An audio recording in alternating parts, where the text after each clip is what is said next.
સંતો કહે છે માટે નિયમ ધર્મ રાખી અને જીવન જીવીએ તો એ જીવન છે આપણું સાર્થક થયું કહેવાય. જીવન સાર્થક ક્યારે થયું કહેવાય કે આપણે એવું જીવન જીવીએ જબ જગ में आए तब हम रोए और जग हंसे. है जब जग में आए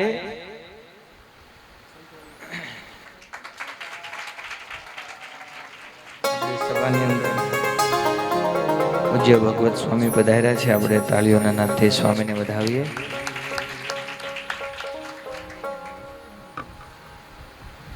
संतो कहे छे जब जग में आए हम रोए और जग हसे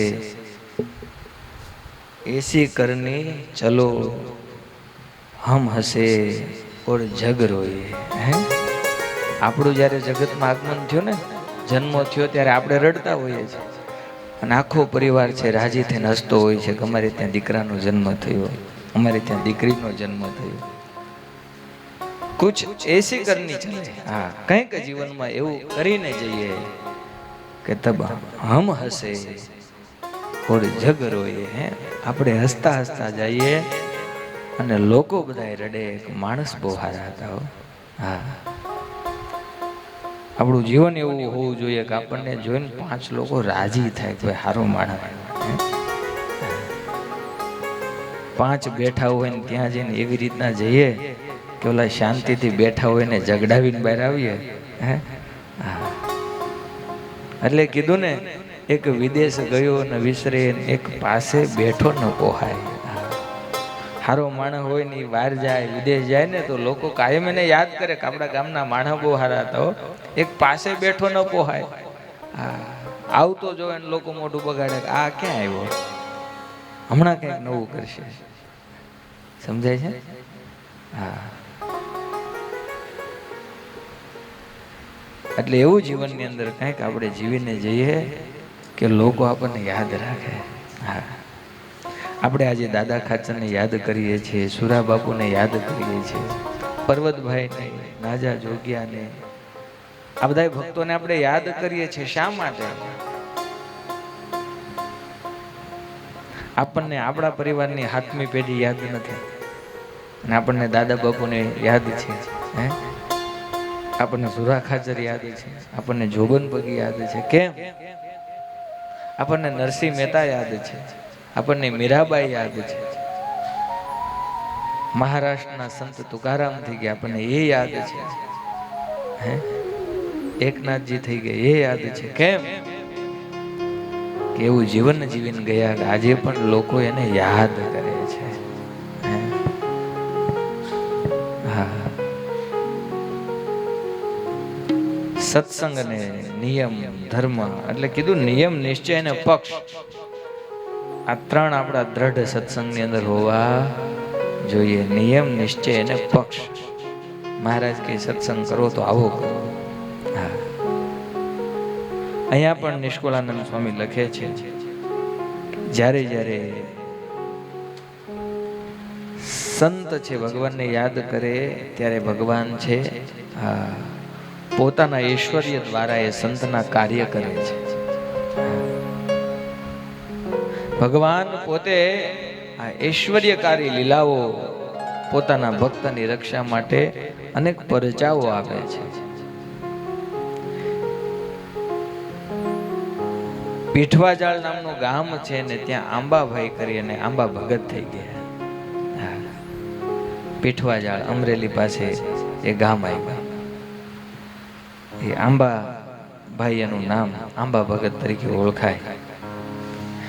સંતો નહોતા મળ્યા ને એ પહેલા એમનું જીવન કેવું હતું તો કે આંબા ભગત છે ને ગાયલો બોલવામાં એનો નંબર આવતો હતો. શામાં નંબર આવતો હતો? અપશબ્દો બોલવામાં, ગાળો બોલવામાં. બધા જયારે ભેગા થાય અને એમ કહેવાય ને મોજે ચડ્યા હોય ત્યારે આંબાભાઈને બોલાવે, આવો અને ગાળો બોલો. એવી એવી ગાળો બોલે કોઈ દી સાંભળી ના હોય. ઘણા એને પુરસ્કાર મળેલા, મેડલો મળેલા, આના જેવું કોઈ ન આવડે. લાઈફ ટાઈમ અચીવમેન્ટ એવોર્ડ આપેલા કે ભાઈ આ ગાયલો આના જેવું કોઈ ન બોલી શકે. ઘણા નથી કહેતા મારા જેવો કોઈ ભૂંડો નહીં, તો એ સારું કહેવાય? એ સારું કહેવાય? પણ એ પોતે ગૌરવથી કહેતા મારા બોલે ન ચડતો, મારા જેવો કોઈ ભૂંડો નહીં, પછી એમ તો સારું નથી કાંઈ, પણ એ ગૌરવ લેતો હોય હું ભૂંડામાં ભૂંડો હે. એમ આ આંબાભાઈ છે એ ગાળો બોલવામાં માહેર હતા. એને હારી ભાષાની અંદર ફાગ કહેતા. શું કહેતા? ફાગ બોલે. પહેલાના સમયની અંદર આવો કંઈક રિવાજ હશે, બધા ભેગા થઈને પછી આવી રીતના હરખે હરખા હારત થયા હોય ને, એટલે ફાગ બોલે. એકબીજાની ખેંચવાની, એકબીજાને ઉતારી પાડવાના, અપશબ્દો બોલવાના, આવું બધું. ગામની અંદર સંતો આવ્યા, આંબા ભગતે સંતોને જોયા, સંતોનો ગુણ આવ્યો, એટલે સોરી દેવજી ભગત, ઊંધું થઈ ગયું. આંબા શેઠ તો ગઢાળીના, દેવજી ભગત મૂળ પીઠવા જાતા. તો એવી બધી ગાળો બોલે, એવી બધી ગાળો બોલે, લોકો એને સ્પેશિયલ બોલાવે કે દેવજી ભગતને બોલાવે. હા, એના જેવી કોઈ ગાળો ન બોલે. પણ સંતો આવ્યા અને સંતોનો આ દેવજી ભગતને ગુણ આવ્યો, અને દેવજી ભગતને ગુણ આવ્યો એટલે કંઠી પહેરવાની વાત આવી, પંચવર્તમાન ધારણ કરવાની વાત આવી. એટલે સંતોએ કીધું કે દેવજીભાઈ તમે કંઠી તો પહેરો, પણ આ તમારું જે બધી વાતો અમે સાંભળી છે એ બંધ કરવું પડે. પછી સત્સંગી થાય એટલે પછી અમુક નિયમો તો પાળવા જ પડે. કંઠી પહેરે, તિલક ચાંદલો ધારણ કરે એટલે પછી ડુંગળી લસણ ન ખવાય, હોટલનું ન ખવાય, ગાળો ન બોલાય. સમજાય છે?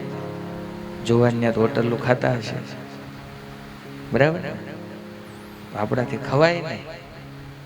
ઘરે છે ને જાત જાતનું તમે જેવું કહો એવું બને છે. હવે તો યુટ્યુબની અંદર આવે છે ને ભાઈ, ચાલુ કરો એટલે બની જાય. અથવા તો મંદિરોની અંદર કોઈ જગ્યાએ પ્રસાદમ ચાલતા હોય ત્યાંથી લાવીએ, પણ હોટલનું તો ન ખવાય. 5 સ્ટાર હોટલમાંથી લાવો, ના નહીં, હાથે ન અડાડે એવું ચોખ્ખું હોય. ઓલું પહેરે ને, ગ્લવ્સ પહેરે, માથે પહેરેલું હોય, ઘરે ન બને એવી રીતના, બરાબર? એટલું ચોખ્ખાઈ વાળું હોય. પણ પવિત્રતા ક્યાંથી લાવશો? હે, પવિત્રતા ક્યાંથી લાવશો?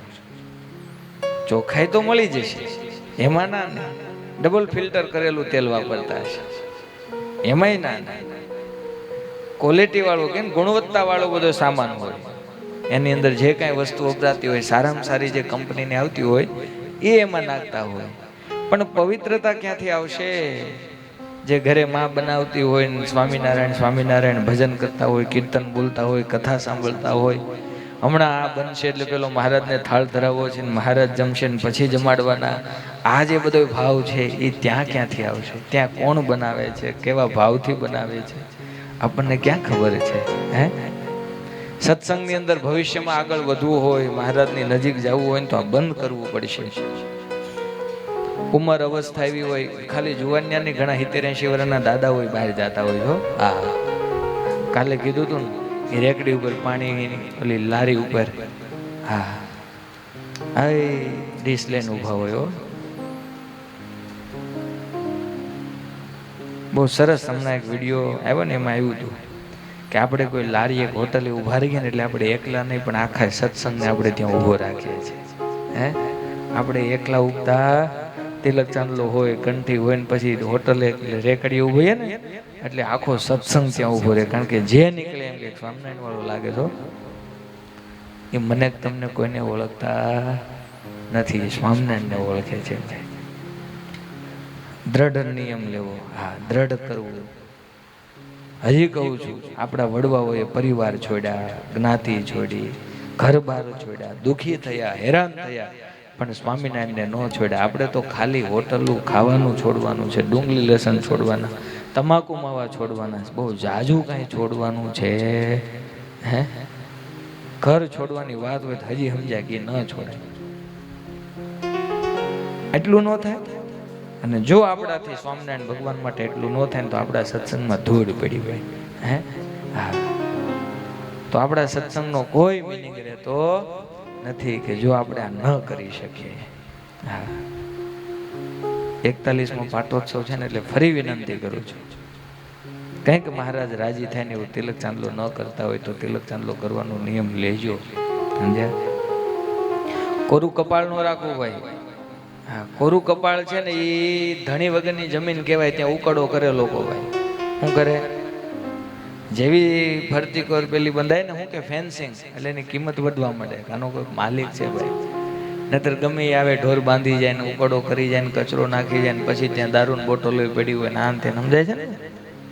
અને ફેન્સિંગ હોય તો પછી એમાં કોઈ પ્રવેશ કરે એમ. આપણે ધણિયાતું બનવું, ધણી વગરનું બનવું નહીં. એટલે આપણે બધા સ્વામિનારાયણ ભગવાનના આશ્રિત છીએ. હા, આજે દેવજી ભગતને સંતોએ કંઠી પહેરાવવાનું કીધું એટલે પહેલું કીધું ભગત આ નિયમ લેવા પડશે. હા સ્વામી, નિયમ પાળીશ. કંઠી પહેરી સત્સંગી થયા અને પછી જે ગાળ બોલતા હતા, ભાગ બોલવા જતા ને બધું બંધ કર્યું. ગામનો જે મુખી હતો એમને કોઈએ કીધું કે હવે દેવજી છે ને તમારું મહારાજ માનશે નહીં. કાન ભંભેણી કરી. એમનો કીધું સત્સંગી થઈ ગયા. પહેલા હું ઊંધી ચાવી ચડાવી, દેવજી કઈ તમારું માનશે નહીં. ત્યાં ઓલો ગામનો મુખી કે મારું કેમ ન માને? અરે નો માને, લાગી જાય શરત. ગામના મુખીને તેમ જ હોય ને કે ગામનો રાજા છે, હે મારું ન માને તો આ ગામમાં માનશે કોનું? બોલાવો દેવજી. દેવજી ભગતને બોલાવે એટલે આવ્યા ને હાથ જોડીને ઉભા રહ્યા. એટલે દેવજી, એટલે બે થોડી વાર બોલો ને મહારાજ. આ થોડી વાર બે ના ફાક બોલ, ગાળો બોલે એમ. ત્યારે દેવજી ભગતે હાથ જોડાયા. બાપ રાજી રહેજો, પણ હવે આ મોઢેથી આ જીભેથી ગાળ ન બોલે મહારાજ. ત્યાં તો પેલો હામું નામું જોયું. એટલે દેવલા આ નવું ક્યાંથી શીખી આવ્યો? પેલા તો ઓહોનું બોલતો હતો ને હવે કેમ ના પાડે? મહારાજ હું તો સ્વામિનારાયણ ભગવાનનો ભગત બન્યો છું, હું તો સ્વામિનારાયણ ભગવાનનો આશ્રિત છું. હવે મારાથી ગાળ ના બોલાય. જે મોઢે સ્વામિનારાયણનું નામ લઉં ને એ મોઢે હવે મારાથી અપશબ્દ ના બોલાય. એટલે રાજાને એમ થયું કે આ થોડી વાર કે એટલે કે હાલ ગોલકોનો થામા છાનમોનો બેહી જાને બોલવા માંડ. મહારાજ માફ કરજો, નહીં બોલે. અને એ સમયે ગામના ધણી કીધું કે દેવજી તને ખબર છે ને તું કોને ના પાડે છે? હા મહારાજ, તમે જે દંડ આપો એ મને મંજૂર છે, પણ હવે મારાથી ગાળ ન બોલાય. ને એ સમયે કહે છે કે જો સાંભળ, મારું નહીં માને તો કદાચ આ ગામ છોડવાનો પણ વારો આવશે હો. હા, આ ગામમાં રહેવા નહીં દઈએ. મહારાજ કદાચ તમે આજ્ઞા કરશો ને તો ગામ છોડીને જતા રહીશું, પણ ગાળ તો નહીં બોલાય. એ સમયે ગામના મુખીએ આ દેવજી ભગતને કીધું છે કે પહેરેલા કપડે, હો ભાઈ, ઘરની અંદર સામાન હોય ને એ લેવાની પણ છૂટી નહીં. આજ ઘડી આજ સમયે પહેરેલા કપડે આ ગામનો ત્યાગ કરીને તમે જતા રહો. હવે તમારે આ ગામમાં રહેવું નહીં. આમ કહીને દેવજી ભગતને ગામમાંથી કાઢી મૂક્યા. દેવજી ભગત પોતાના પત્ની પોતાના દીકરાને સાથે લઈને ગામની બહાર નીકળ્યા. ક્યાં જવું એનો નિર્ધાર નથી, પણ એક સત્સંગનો પક્ષ રાખવા માટે, ભગવાનને રાજી કરવા માટે આજે દેવજી ભગત છે ચાલી નીકળ્યા છે. અને આવી જેની નિષ્ઠા હોય, આવો જેનો ભરોસો હોય ને એનું જ ભગવાન કામ કરે હો. નરસિંહ મહેતાએ ભગવાન માટે પોતાના જ્ઞાતિજનો પરિવારનો ત્યાગ કર્યો તો ભગવાન એની રક્ષા કરવા ન આવ્યા. જ્ઞાતિના લોકોને એટલો જ વાંધો હતો કે તમે ગમે ત્યાં જઈને બેસીને ભજન કરો છો ને એ ના કરશો. નરસિંહ મહેતા કહે છે કે ના, ભજન તો ગમે ત્યાં થાય ને ગમે એની સાથે થાય. તો એવો વ્યવહાર બધાએ તોડી નાખ્યો. નરસિંહ મહેતાને ખાવા માટે આ ઘરમાં છે ને અન્નનો દાણો ના મળે. સંતો એમ કહે છે કે નરસિંહ મહેતાના દીકરાના જયારે લગ્ન થવાના હતા ને, અને એ નરસિંહ મહેતા જયારે પોતાની દીકરાની જાન લઈને જતા હતા ત્યારે 17 જગ્યાએ તો હાંધેલું ધોતિયું નરસિંહ મહેતાએ પોતે પહેર્યું હતું. ગમે એવો ગરીબ હોય પણ સારો દિવસ હોય ને ત્યારે એને થોડા ખારા કપડા પહેરવા માટે એની વ્યવસ્થા એની પાસે હોય. અહીંયા તો પોતાના દીકરાના લગ્ન છે ને છતાં પણ 17 જગ્યાએ હાંધેલું ધોતિયું પહેર્યું જાન લઈને જયારે નીકળ્યા ને ત્યારે કેવળ 4 લોકો નરસિંહ મહેતાની જાનમાં છે. જાજા લોકો નહીં, કેટલા લોકો? 4 લોકો છે. કોણ? પોતે, એની પત્ની, દીકરો ને દીકરી. એના સિવાય 5મો માણસ નરસિંહ મહેતાના દીકરાની જાનમાં આવવા તૈયાર નથી. કેમ? તો કે આની હારે બેહવાથી આપણી વેલ્યુ ડાઉન થાય. આવું લોકો વિચારે. કોઈ બહાર ભીખ માંગતો હોય, આપણે કોઈ દી હારે બેહી જઈએ એટલે ભાઈ થોડીક વાર હું માગવા લાગુ, હે હું વિચારીએ ભાઈ આને હારે બેહે તો આપણી વેલ્યુ ડાઉન ન થાય, આપણી ક્રેડિટ શું? એમ નરસિંહ મહેતાના જીવનમાં એવી ગરીબાઈ આવેલી, એવી દારિદ્રતા આવેલી કે એની સાથે કોઈ બેસવા તૈયાર નહીં. આને હારે બેહીએ ને તો આપણે ભૂંડા દેખાઈશું. પણ એ નરસિંહ મહેતા કાળિયા ઠાકરને પત્રિકા મૂકીને કીધું હતું કે આ તને સોંપ્યું હો. અને પછી નરસિંહ મહેતા ચાલતા થયા. 4 જણની જાન છે. 5મો સભ્ય જાનની અંદર કોઈ સાથે નથી. અને એ જ્યારે ચાલા જાય છે ને એ સમયે સંતો એમ કહે છે, ગોલોકની અંદર ભગવાન કૃષ્ણ નારાયણ પોતે એમ કે ઉતાવળા થયા. લક્ષ્મી શ્રીદામા આદિકને બૂમ પાડી પાડીને કહેવા લાગ્યા છે, ચાલો તૈયાર થાવ, આપણે તો નરસિંહ મહેતાના દીકરાની જાનમાં જવું છે. 4 માણસની નીકળેલી જાન ચાલતા ચાલતા ચાલતા વેવાઈની ગામ સુધી પહોંચે ને ત્યાં સુધીમાં તો જાડેરી જાન તૈયાર થઈને આખું ગોલોક ભગવાન કૃષ્ણએ આજે નરસિંહ મહેતાના દીકરાની જાનમાં નીચે લાવ્યા છે. આખું ગોલોક નીચે લાવ્યા. સામે કોઈ કે વેવાઈને જઈને કાન ભંભેણી કરી કે આને તમે ક્યાં દીકરી આપી? આ ગામમાંની વેલ્યુ નથી ને આને તમે દીકરી આપી? વેવાઈને જ ખબર નથી કે નરસિંહ મહેતા કોણ છે. પહેલાના સમયમાં ખબર છે ને, બ્રાહ્મણ નક્કી કરતા. પુરુષ અને સ્ત્રી એકબીજાને જોઈએ ન હોય, બ્રાહ્મણ નક્કી કરી આવ્યા હોય. એ તો આવે ને પછી લાજ ખોલે ત્યારે ખબર પડે કે એકો દોડી બાદશાહ ભાઈ, એ પેલા તેને ખબર ના હોય કે ભાઈ સામે કોણ છે, શું છે. તમે બધા જોવા ગયા હતા ભાઈ? વડીલો દાદા શર્માય છે. બાપા નક્કી કરે કે ભાઈ તમારે આને હારે લગ્ન કરવાના. એ પેલા બ્રાહ્મણ નક્કી કરતા, ખબર ન હોય સામે કોણ છે. અને જમાનો એવો હતો કે ત્યાં કઈ જોવા જવાનો સમય ના હોય, પૈસા ના હોય. એ જાન લઈને જાય ત્યારે જ બધું હોય. વોટ્સએપ નહોતા કે બંગલા બતાવી દે કે આ બંગલા અમારા છે, કા છે. એ તો હવે બધું આવ્યું કે 6 મહિના તો એકબીજાને પેલા સમજે. શું કરે? પછી પાછું લગ્નનું નક્કી થાય, પછી પાછું પ્રી વેડિંગ કરાવે, 10 days to go, બરાબર, 9 days to go. પછી લગ્ન કરે, મહિનામાં બાંધે, પછી છૂટાછેડા માટે એપ્લાય કરે. ત્યાં કેમેરા વાળાનો ફોન આવે, ઓલું તમે જે બધું શૂટિંગ કરાવ્યું હતું સિલેક્ટ કરી જાઓ ફોટા, એટલે આલ્બમ બનાવી દઈએ. ત્યાં ઓલો કહેવાય છે આમાં સિલેક્ટ શું કરે, અમારે તો છૂટાછેડા થઈ ગયા. કેમેરા વાળો મૂંઝાય કે ભાઈ પેમેન્ટ કોની પાસે લેવું આમાં? તમે વિચાર કરો, 6 મહિના એકબીજાને સમજવા માટે કાઢે તોય 5 વર્ષ હરખું હાલતું. અને આ તમે બધા જે જોયા વગર લગ્ન કર્યા તો 70 વર્ષથી એમનેમ ગાડું હાલ્યું જાય. તમે વિચાર કરો. 70 વર્ષથી હાલ્યું જાય. દાદાને મોઢામાં દાંત ન હોય તો દાદીમાં બેઠા બેઠા ચિંતા કરે કે તમારા ભાઈથી હવે ચવાતું નથી. કરે છે ને ચિંતા, ભાઈ તમારા ભાઈથી હવે ચવાતું નથી. અને અત્યારની જનરેશનમાં હવે તમારી ચિંતા કરે એવું અમને લાગતું નથી ભાઈ. એને તમારા ટાઈમે જો ખાવું હોય તો તમે ફોન કર્યો કે આજે હું બનાવી, ત્યાં સામેથી એમ કે સામે રસ્તામાં આવે છે ને લેતા આવજો. આપણી પાસે બનાવવાનો ટાઈમ છે? આવું બધું આવું થઈ ગયું. ત્યારે એવું હતું. એટલે નરસિંહ મહેતાના વેવાઈને ખબર નથી કે કોની હારે લગ્ન થયા છે, કોણ છે. કોઈ કે જેને કાન ભંભેણી કરી કે આને દીકરી અપાતી છે.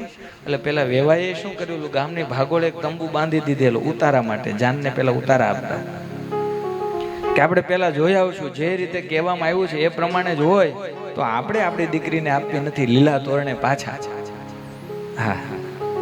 પણ આ બાજુ તો ભગવાન કૃષ્ણ નારાયણ આખું ગોલોક લઈને આવ્યા હતા. અને એમ કહેવાય છે કે જ્યાં ઉતાર આપ્યા તે તો એક તંબુ તો ભગવાને પોતાના ઐશ્વર્યથી આખી હોનાનો આ મહેલ ત્યાં ઊભો કર્યો. સંતો ભક્તો શ્રીદામાદિક બધા મુક્તો એ જાનની અંદર ત્યાં ઉતારા પાણી થયા. અત્યારની ભાષામાં આપણે કહીએ ને રિસેપ્શન, એન્ટ્રી. હા, ત્યાં ભગવાન કૃષ્ણ નારાયણ હોનાના સિંહાસન ઉપર પોતે હોનાના ઘરેણા બેરીને બિરાજમાન થયા. અંદર તો નરસિંહ મહેતા નાચે છે, એને કાંઈ ફેર નથી હો. હા, એની તો એ જ સ્થિતિ. હા, એ તો નાચે છે. પેલા વેવાઈ જ્યારે જોવા માટે આવ્યા, હોનાના મહેલ જોયે ત્યારે વિચાર કરે આ મહેલ અહીંયા ક્યાંથી આવ્યા? એ તો કાંઈ નહોતું, તંબુ હતો. અને જ્યાં અંદર પ્રવેશ કરે અને રિસેપ્શનનો કે ને એન્ટ્રીમાં ભગવાન કૃષ્ણ નારાયણને હોનાના સિંહાસન ઉપર બેઠેલા જોયા ને, એટલે પેલા વેવાઈને એમ થયું કે નક્કી મારા વેવાઈ નરસિંહ મહેતા આ હશે. હારા કપડા તો વેવાઈ પહેર્યા હોય ને, નક્કી મારા વેવાઈ આ નરસિંહ મહેતા આ પોતે હશે. ને ત્યાં હાથ જોડીને કીધું બાપ નરસિંહ મહેતા તમે. અને એ સમયે અનંત કોટી બ્રહ્માંડનો નારાયણ ભગવાન કૃષ્ણ એમ બોલ્યા કે હું નરસિંહ મહેતા નથી, મારો શેઠ તો અંદર નાચે છે, હું એનો દાસ છું. હે, મારો શેઠ તો અંદર બેઠો છે, હું તો એનો દાસ છું. વિચાર તો કરો. આખા જગતનો બાપ કહેવાય એ ભગવાન આજે દાસ બની ગયા છે. પણ નરસિંહ મહેતાને એવો કેફ હતો ને, હા એટલે બન્યા છે, એમને એમ ના. આજે દેવજી ભગત પણ સત્સંગને ખાતર આજે પોતાનું ગામ મૂકીને ચાલતા થયા છે. હવે કદાચ ભૂખે મરવાનો વારો આવે ને તો એ મંજૂર છે, પણ જે મોઢે સ્વામિનારાયણનું નામ લવ એ મોઢે હવે અપશબ્દ ના આવે. જે મોઢે સ્વામિનારાયણનું નામ લવ એ મોઢે જે મારાથી ન ખવાય ન ખપે એવું વસ્તુ હવે હું ન ખાઈ શકું. હે, એ જીણાભાઈ હતા કે જુનાગઢના દરબારની અંદર એની ખુરશી પડે ને. હા, પણ રાજાનો જન્મ દિવસ હતો, મહેફિલ જમી હતી, નવાબ હતા. દારૂની પ્યાલીઓ જ્યારે બધાને વેચાતી હતી ને ત્યારે જીણાભાઈ આંખો બંધ કરીને બેઠા હતા. બધાએ આગ્રહ કર્યો, જીણાભાઈ ન લીધું. અને એ સમયે સ્વયં નવાબ આવીને હાથ લાંબો કર્યો, જીણાભાઈ મારા માન ખાતર એક ઘૂંટ લઈ લો. તમારે બિઝનેસમાં આવું હોય ને, ઘણા એમ કે સ્વામી અમારે આવું હોય નહીં પણ ધંધો કરવો પડે ને. ના ભાઈ, આપણા ધંધામાં ધૂળ પડી. હે, હું તો એમ કહું છું કે આપણામાં પાવર એમ કેમ નથી કે જે સામે વાળાને આપણે તિલક ચાંદલો કરાવીએ, એ આપણને પીવરાવીને ખવડાવીને જાય હેનો. આપણામાં કેમ એવો પાવર નથી કે સામે વાળાને આપણે ડુંગળી લહણ છોડાવીએ કે ભાઈ તારે ધંધો કરવો હોય મારે અરે ડુંગળી લહણ ખાવાની છોડવી પડે તો ધંધો કરું. હે, આપણે કેફ હોવો જોઈએ, એનો નહીં. જીણાભાઈને જ્યારે આપ્યું ને ત્યારે ના પાડીને ત્યારે નવાબ એમ બોલ્યા કે જોજો હો, આ જુનાગઢના નવાબનો તમે હાથ પાછો ઠેલો છે. અને એ સમયે જીણાભાઈ કીધું છે કે મહારાજ તમને એમ લાગતું હોય કે હું તમારો હાથ ઠેલું છું તો લ્યો આ કટાર અહીંયા છેદ પાડીને જેટલો રેડવો એટલો રેડી દો, પણ જે મોઢે સ્વામિનારાયણ લઉં ને નામ એ મોઢે હવેથી મારાથી આ પીવાય નહીં. હે, હા, મારાથી ના પીવાય. દેવજી ભગત નીકળ્યા છે. ફરતા ફરતા આંબા નામના ગામની અંદર દેવજી ભગત આવ્યા છે. ત્યાં બધા સત્સંગી રહેતા હતા. સત્સંગીઓ જ્યારે જાણ્યું કે આ ભગતને આવી રીતના ગામમાંથી કાઢી મૂક્યા છે, એટલે કોઈ એક નાનું ઘર હતું, એ ઘર રહેવા માટે આપ્યું. અને બધાએ ભેગા થઈને થોડીક જમીન આપી. દેવજી ભગત તમે અહીંયા રહ્યો અને આ ઘર ને જમીન જે તમારું જીવન ચાલે એ રીતે તમે ચલાવો. ધીરે ધીરે પોતાનું જીવન ચલાવવા લાગ્યા. દીકરો મોટો થઈ રહ્યો છે, એના લગ્ન લેવાના છે, એટલે થોડાક પૈસા ભેગા કર્યા છે. બન્યું એવું કે એ ગામની અંદર સંતો આવ્યા અને નક્કી કર્યું કે ગામની અંદર મંદિર બનાવવું. તો બધા જ ભક્તોને સત્સંગ માટે સુખરૂપ અનુરૂપ થાય. મંદિર બનાવવાની જ્યારે વાત આવી, પૈસા તો કોઈ પાસે હતા નહીં. અને દેવજી ભગતને જ્યારે ખબર પડી કે મંદિર બનાવવાનું છે, એટલે દેવજી ભગતે પોતાના દીકરાના લગ્ન માટે જે પૈસા રાખ્યા એ બધા આપી દીધા. લ્યો, આમાંથી તમે મંદિર બનાવો, દીકરાના લગ્ન તો ફરી થશે. હવે બન્યું એવું, ખામે વેવાય હતા એને પાક હારો પાક્યો, એટલે એને કીધું કે આ વર્ષે જ કરવા છે. દેવજી ભગત મૂંઝાણા કે હવે કરવું શું, કારણ કે દીકરાના જેટલા લગ્નના પૈસા સાચવેલા એ બધા જ મંદિર માટે આપી દીધા હતા. પતિ ને પત્ની બંને બેઠા બેઠા કહે છે કે મહારાજને હવે જે કરવું હશે ને એ કરશે, આપણે તો એને છોડી દઈએ. નિશ્ચિંત થઈને ભજનમાં બેસી ગયા હો. અને સત્સંગનો ઇતિહાસ એમ કહે છે કે સ્વયં ભગવાન પુરુષોત્તમ શેઠ બનીને દેવજી ભગતની પાસે આવ્યા છે. હા, સ્વયં પુરુષોત્તમ શેઠ બનીને આવ્યા અને સંતો એમ લખ્યું કે જેમ કોઈ રાજાના દીકરાના લગ્ન થાય એમ સ્વામિનારાયણ ભગવાને દેવજી ભગતના દીકરાના લગ્ન કરાવ્યા અને સ્વયં ભગવાન છે જાનની અંદર ગયા અને દેવજી ભગતના દીકરાના લગ્ન કરાવ્યા છે. આવી રીતના ભગવાન આપણા જીવનમાં આવે, પણ ક્યારે આવે તો કે આપણે આવા દ્રઢ સત્સંગની અંદર બનીએ ત્યારે ભગવાન આપણી પણ વારે આવે. હો હા, ભાવ તો હોવો જોઈએ ને, શ્રદ્ધા તો હોવી જોઈએ ને. આપણે તકલીફ આવે મંદિરે જઈએ, સંતોને કહીએ કંઈક કૃપા થાય એવું કહો મહારાજને, એટલે સંતો કંઈક નિયમ આપે, માળા કરજો મહારાજ સારું કરશે. 5 માળા કરીને રાહ જોઈએ, ક્યારે સારું કરશે? 5 માળા થઈ જાય હે, પ્રદક્ષિણા દંડવત કરજો, 5 દિવસ પ્રદક્ષિણા દંડવત કરીને વળી રાહ જોઈએ, ક્યારે સારું થાય? એમ સારું થઈ જાય. શબરીનું નામ સાંભળ્યું છે ને? શું ખાધું ભગવાને? બોર તો ખાધા, પણ કેવા એઠા બોર ખાધા. હે, સંતો કીર્તનમાં લખ્યું છે ને, જૂઠે બલ શબરી જૂઠે ફલ શબરી કે ખાય, બહુવિધ સ્વાદ બતાય. હેઠા બોર શબરી ના ખાધા, પણ ક્યારે ખાધા એ ખબર છે તમને? 21 વર્ષની ઉંમર શબરીની છે. ભીલના દીકરી, જંગલના રાજા હતા ને એના દીકરી છે. આવતીકાલે લગ્ન છે ને સંધ્યાનો આજનો સમય છે ને શબરી જ્યારે પોતાના મહેલના ઝરૂખાની અંદર ફરી રહ્યા છે ત્યારે એણે નીચે જોયું કે અનેક પ્રાણીઓ પોતાના મહેલના આંગણે બાંધવામાં આવ્યા છે ને બધા પ્રાણીઓ છે ને એ રાડે રાડ થયા હતા. એટલે શબરીએ પોતાના પિતાજીને પ્રશ્ન કર્યો છે, પિતાજી આટલા બધા પ્રાણીઓ આપણા આંગણે કેમ બાંધ્યા? ત્યારે એ રાજાએ કીધું છે કે આવતીકાલે તારા લગ્ન છે ને, એટલે લગ્નની મિજબાની આપવા માટે આ પશુઓને બાંધ્યા છે. શબરીની આંખો ખુલીને ખુલી રહી ગઈ. મારા એકની ખુશી માટે આટલા બધા પ્રાણીઓને મારવાના? આટલા બધા પ્રાણીઓને? શબરીએ નિર્ધાર કર્યો છે કે મારી એકની ખુશી માટે એટલા લોકોના જીવ જતા હોય તો મારે એવા લગ્ન કરવા નથી. અને એ સમયે રાત્રિના સમયે શબરી છે પોતાનો મહેલોનો ત્યાગ કરીને દોટ મૂકે છે. એવી ક્યાંક દૂર જતી રહો કે ફરીવાર મારા પિતાની પાસે મારે આવવું નથી. 21 વર્ષની ઉંમરે શબરીએ ઘરનો ત્યાગ કર્યો. દોડતા દોડતા દોડતા શબરી સવાર પડે ત્યારે મતંગ ઋષિના આશ્રમની અંદર શબરી આવે છે. મતંગ ઋષિની પાસે આવી પછી આ બધી પોતે વાત કરે છે. ઋષિ રાજી થયા. શબરીને કીધું છે કાંઈ વાંધો નહીં, પર્ણકુટીર હતી રહેવા માટે આપ્યું છે કે અહીંયા રહીને ભજન કર. શબરીએ પણ નક્કી કર્યું છે કે હવે ભજન કરીને ભગવાન મેળવી લેવા. થોડોક સમય ગયો અને મતંગ ઋષિની ઉંમર થઈ છે, ધામમાં જવાનો સમય આવ્યો. શબરી છે રડે છે. મતંગ ઋષિને કહે છે હું તો તમારા ભરોસે અહીં બેઠી હતી કે મને ભગવાન મળશે, હવે મારું શું? એ સમયે મતંગ ઋષિએ માથે હાથ મૂકીને કીધું છે કે બેટા રામ રામ રામ એવો જાપ કરજે, જરૂર એક દિવસ ભગવાન તારે ત્યાં આવશે. આવું વચન મતંગ ઋષિએ શબરીને આપ્યું છે. મતંગ ઋષિ તો ધામમાં ગયા અને શબરી પછી ત્યાં રહી અને ભજનનો પ્રારંભ કરે છે. 21 વર્ષની ઉંમર છે. કેટલી વર્ષની ઉંમર? 21 વર્ષની ઉંમર છે ને શબરીએ ભજનનો પ્રારંભ કર્યો. આજે રામ આવશે, કાલે રામ આવશે. દરરોજ સવાર થાય પોતાના આશ્રમનો માર્ગ છે વાળીને સાફ કરે, જંગલમાંથી ફૂલ લાવીને ફૂલની પથારી કરે. જંગલની અંદર બીજું કાંઈ તો મળે નહીં, કોઠા બોરા હોય, કોઠા બોરા લઈ આવે. શબરીને વળી વિચાર આવે સ્વયં ભગવાન આવશે, સારું કાંઈ ખવડાવવા માટે તો છે નહીં, ખાલી બોર છે. પણ આમાંય જો કદાચ કોઈ ખાટું બોર નીકળે તો? એક તો બોર અને એમાંય ખાટું, બીજું તો હું ભગવાનને આ જંગલમાં કાંઈ આપી શકું એમ છું નહીં.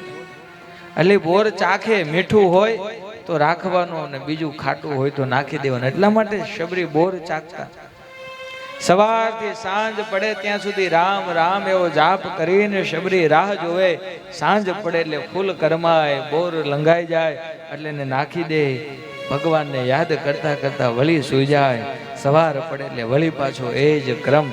ભગવાનની પૂજા પાઠ સ્મરણ અને માર્ગ વાળવાનો, બોર લાવવાના, રામની રાહ જોવાની 21 વર્ષની ઉંમરથી શબરીએ પ્રારંભ કર્યો. તો આજ આવશે, કાલ આવશે, 1, 2, 5, 15 વર્ષ થતા શબરીની ઉંમર 90 વર્ષની થઈ છે ને ત્યારે રામ એના આંગણે આવ્યા છે.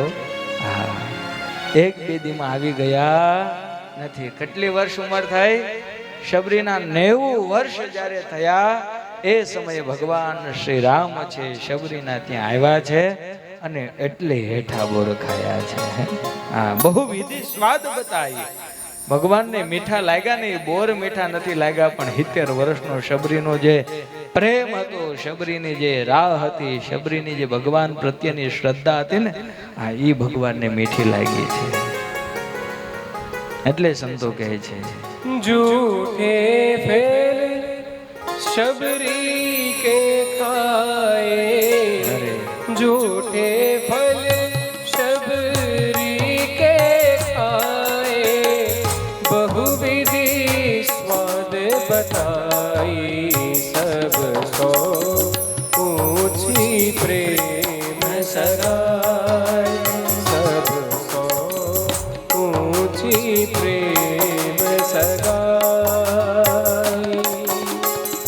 झूठे फल शबरी के खाए, झूठे फल शबरी के खाए, बहुविधि स्वाद बताई, सबसे ऊंची प्रेम सगाई, सबसो ऊंची प्रेम। ભગવાનને શબરીના હેઠા બોર ખાધા. અને સાંભળજો, ભગવાનના ભક્તના પ્રેમની તાકાત કેટલી છે.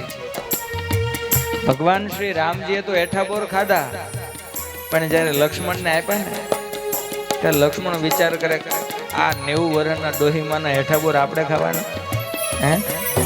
એટલે લક્ષ્મણજીએ શું કર્યું? બોર ઘા કરે. લક્ષ્મણજી ઘા કરે એટલે દૂરે કેટલા જાય? ક્યાં જઈને પીડા ખબર છે? હિમાલય. ક્યાં પીડા? લક્ષ્મણજી બોરનો ઘા કરે ને તો ક્યાં જઈને પડે? આ ગપ્પા નથી હો ભાઈ, આ હકીકત છે. હા, હિમાલયમાં પડે. લક્ષ્મણજી નો ખાધા. હવે સાંભળો ભક્તના પ્રેમની તાકાત શું છે. જ્યારે રામજી લક્ષ્મણજી જ્યારે લંકા ગયા અને રાવણને હારે જ્યારે યુદ્ધ થવાનું થયું ને એમાં લક્ષ્મણજી ને મેઘનાજી જ્યારે યુદ્ધ કરે છે, લક્ષ્મણજી જ્યારે મૂર્છિત થયા, હા, લક્ષ્મણજી જ્યારે મૂર્છિત થયા ને પછી હનુમાનજી મહારાજને કહેવામાં આવ્યું કે ઔષધિ લઈ આવો.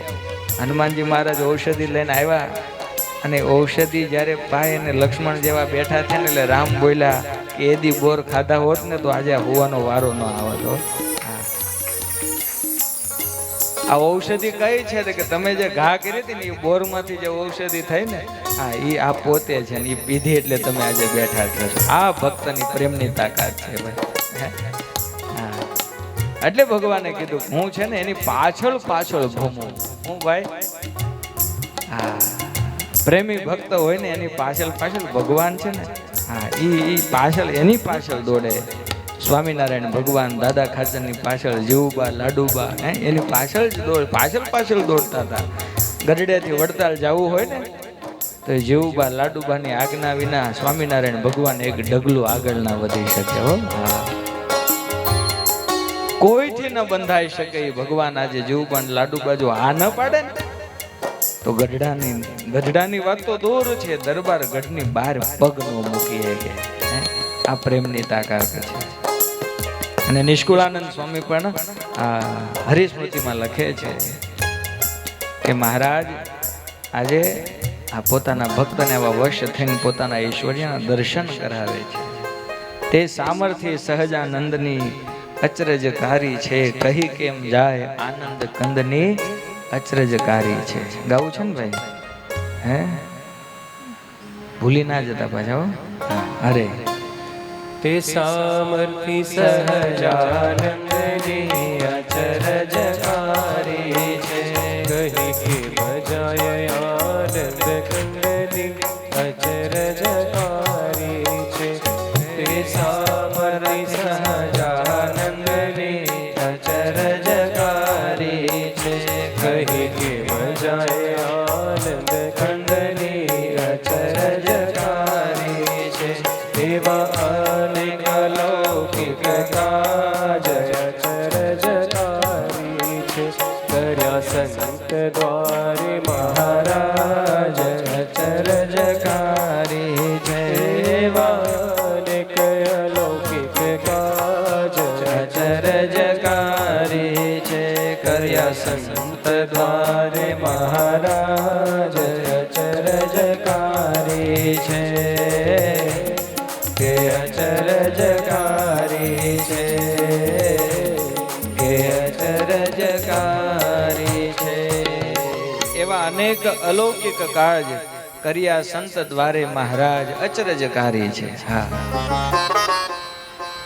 સંતોના દ્વારા પણ મહારાજે આવા અનેક અચરજ થાય, આશ્ચર્ય થાય એવી લીલાઓ ભગવાને કરી છે. આ સંતો એક પ્રસંગ લખે છે, બુધેજ ગામનો. મહારાજ જે અનેક વાર આવ્યા. સૂર્યાનંદ સ્વામી છે, બુધેજ ગામની અંદર આવેલા. અનેક લોહાર ભક્ત હતા, એમની પાસે ઓલા દાંતડા કાંકરાવવા ગયા. કાકર કઢાવે ને, હા, સૂર્યાનંદ સ્વામી એક લોહારની પાસે દાંતડા કકરાવવા ગયા. એટલે પેલા ભક્તે દાંતડા કાંકરી દીધા. પછી સ્વામીએ કીધું કે ભાઈ કેટલા રૂપિયા થાય? એટલે પેલો જે લોહાર ભક્ત હતો ને બોલ્યો કે સાધુ પાસેથી અમારે લેવાય નહીં, એટલે આ તો સેવામાં. સ્વામી કીધું કે ના, તમારી મહેનત ના હોય તો કે ના, સાધુ પાસેથી ના લેવાય. એટલે સ્વામી બહુ રાજી થયા. એની જે ભાવના હતી ને એને જોઈને સ્વામી રાજી થયા. સમજ્યા? સ્વામી કીધું હું તારી ઉપર રાજી થયો, તું માગ, તારે જે જોઈએ ને એ હું તને આપીશ.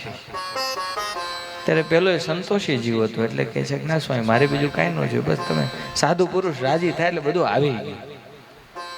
સ્વામી કે હારું, તું નથી માગતો પણ જા, હું તને વચન આપું છું, તારો જ્યારે અંતકાળ આવશે ને ત્યારે હું મહારાજને લઈને તને તેડવા માટે આવીશ. હા, આ તમે વિચાર કરો, દાંતરા કાકડવાની એટલી મોટી કિંમત હોય હે?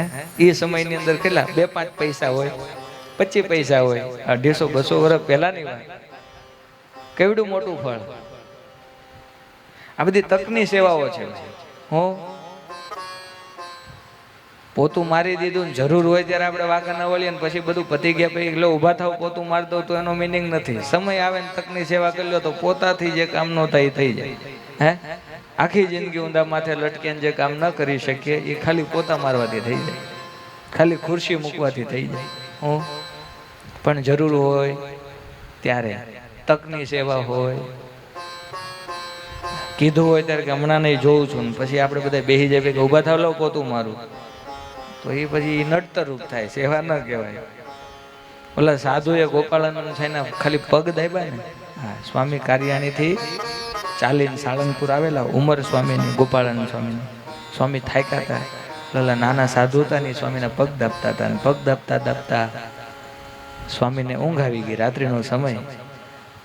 એટલે સાધુરામ વિચાર કરે કે હવે જો પગ દાબવાનું બંધ કરીશ ને તો સ્વામીની નીંદરમાં ખલેલ પહોંચશે. એટલે પગ દાબવાનું બંધ ન કર્યું, પગ દાબવાનું ચાલુ રાખ્યું કે ના હવે ભલે. સ્વામી થાક્યા હતા એટલે ઊંઘ આવી ગઈ. આખી રાત સ્વામી તો સુતા. વહેલી સવારે સ્વામીને આંખ ખુલી અને જ્યાં સ્વામી આંખ ખોલીને જોવે ત્યાં પેલા સાધુ પગ દાબતા હતા. એટલે ગોપાળાનંદ સાહેબ બોલ્યા, સાધુ ફરી આવ્યા કે શું? હે, પાછા આવ્યા કે શું એમ સવાર પડીને? એટલે પેલા સાધુ બોલ્યા કે ના ગુરુ મહારાજ, હું તો રાતથી જ દાબું છું. ત્યાં તો ગોપાલ સાહેબ આસનમાં બેઠા થઈ ગયા. હે, આખી રાતથી દાબે છે? હા સ્વામી. અરે પણ આખી રાત હોય ત્યારે પેલા કહે છે, ગુરુ મહારાજ તમે સૂતા હતા અને કદાચ જો દાબવાનું બંધ કરું ને તો પછી તમારી નિંદરમાં ખલેલ પહોંચે. આપણી સભાની અંદર ઘાટકોપરના કોઠારી સ્વામી પધાર્યા છે, આપણે તાળીઓથી સ્વામીને વધાવીએ. ગોપાળાનંદ સ્વામી પેલા સંતને કહે છે કે આખી રાત દાબ્યા, તારે સૂઈ ન જવાય? અને એ સમય પેલા સાધુરામ કહે છે કે સ્વામી જો હું સૂઈ જાઉં, હું જો પગ દાબવાનું બંધ કરું ને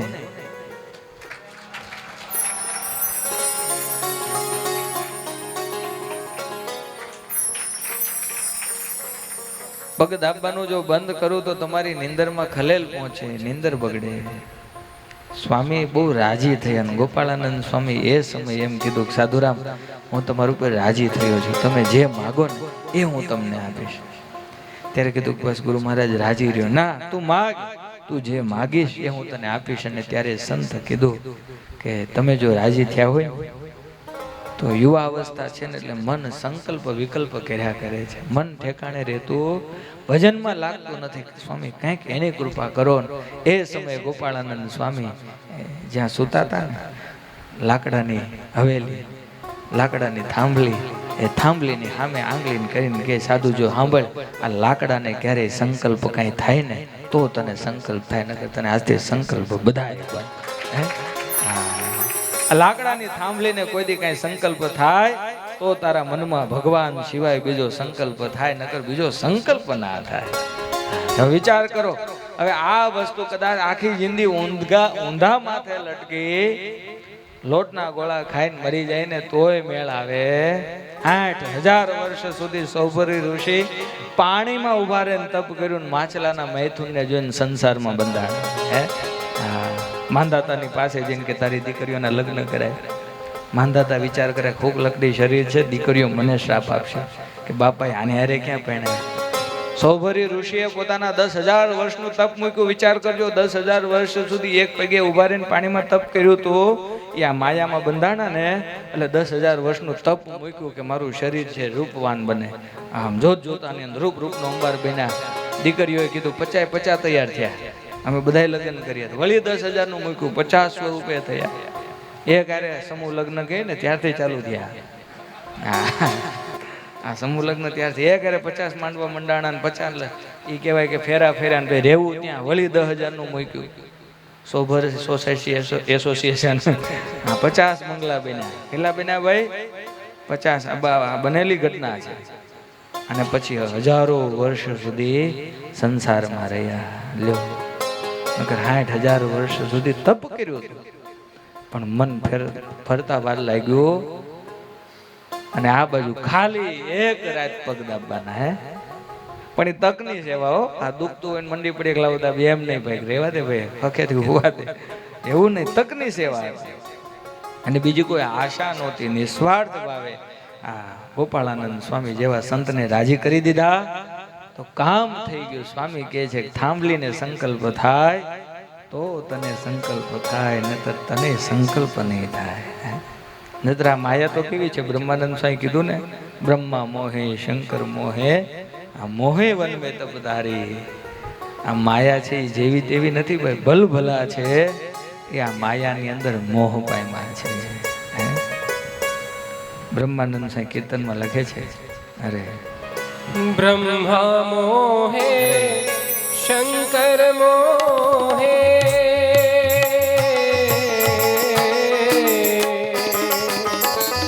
બ્રહ્મા મોહે શંકર મોહે, મોહેન્દ્ર બલિહારી,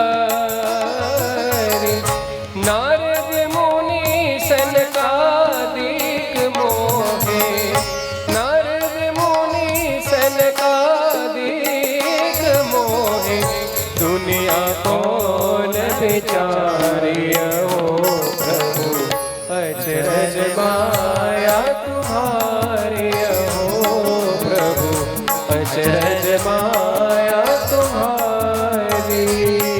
ભગવાનની માયા કેવી છે? તરી શકાતી હે, અને એને સમજવી જ અઘરી છે. સુદામાએ ભગવાન કૃષ્ણને પ્રશ્ન કર્યો, ભગવાન તમારી માયાનું રૂપ હું? ભગવાન કે સમય આવે ત્યારે કહીશ. એક દિવસ ભગવાન સુદામાના મહેમાન બન્યા. સુશીલાજી 500 ગ્રામ લોટ લઈને પૂરી બનાવવાની ચાલુ કરી તો ભગવાન કે તમે આ બનાવો ત્યાં અમે નાહી આવ્યા. દરિયા નાવા ગયા. સુદામાને ભગવાને યાદ કર્યું. યાદ છે આપણે સાંદીપની ગુરુ મહારાજના આશ્રમમાં ભણતા ત્યાં ડૂબકી દાવ રમતા. હા, તો આજે રમીએ. પોરબંદરના દરિયામાં ડૂબકી મારીને જ્યાં ડૂબકી બહાર નીકળ્યા ને ત્યાં સુદામા એકલા ને કોઈ બીજી જગ્યાએ નીકળેલા. વિચાર કરે કે આવ્યા ક્યાં? દરિયાને બહાર નીકળ્યા. સાંજ પડી ગયેલી. મોટો પ્રવેશ દ્વાર હતો, દરવાજો બંધ થઈ ગયેલો. બહાર બેઠા, ખુલે પછી અંદર જઈએ. હવે એ રાતે બન્યું એવું કે રાજા જે રાજ હતું એ રાજા મૃત્યુ પામેલો, કોઈ વંશજ હતું ને, એટલે નક્કી કર્યું કે શું કરવું. તો કે દરવાજો ખોલીને સૌથી પહેલા જે આવે, પ્રસંગ મોટો છે પણ હું સ્પીડથી કહું છું, જે સૌથી પહેલો આવે ને એને રાજા બનાવવાનો. દરવાજા ખોલ્યા, સુદામા આવ્યા, સુદામાને રાજા બનાવ્યા, સુદામાના લગ્ન કર્યા, સંસાર માંડ્યો, એક પછી એક કરતા 9 સંતાન થયા. કોને? સુદામાને. કેટલા સંતાન થયા? 9 સંતાન થયા. એમાં સમય આવ્યો ને એના પત્ની મૃત્યુ પામ્યા. ત્યાંનો રિવાજ એવો હતો કે રાજા મૃત્યુ પામે તો પત્ની સતી થાય, અને પત્ની મૃત્યુ પામે તો પતિ સતો થાય. હા, સતો થવાનો વારો આવ્યો કે તમારે મરવું પડશે. સુદામા વિચાર કરે કે અહીંયા ક્યાં આવીને ભરાણા. દરિયા કાંઠે લઈ ગયા, નવલાને ચિત્તાની અંદર ગોઠવી દીધા. પછી સુદામાને કીધું કે કાંઈ ઈચ્છા ખરી? ડૂબકી યાદ આવી.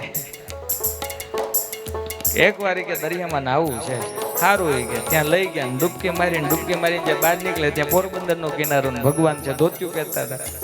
સુદામા માથું ખંજવાળા કે આ બધું છે હું? એક બાજુ 9 સંતાન થયા, સંસાર માંડ્યો, આ બાજુ જ્યાં ધોતી પહેરે છે. વિચાર કર્યું, ઘરે જઈને પૂછું. ઘરે જઈને જ્યાં પહોંચે ત્યાં ઓલી 500 ગ્રામનો જે પૂરી હતી ને એમાંથી 250 જ બની હતી, 250 હજી બાકી હતી. જે પૂરી 500 ગ્રામ બનાવવા બેઠા હતા એ પૂરી કેટલી બની હતી? 250 જ બની રહી હતી, 250 ગ્રામની બાકી હતી. ને ત્યારે સુદામાએ કીધું, પ્રભુ આ કાંઈ સમજાતું નથી, આ શું છે? ભગવાન કે આજ મારી માયા છે ભાઈ. હતા ને નહોતું, નહોતા ને હતું કરે એ મારી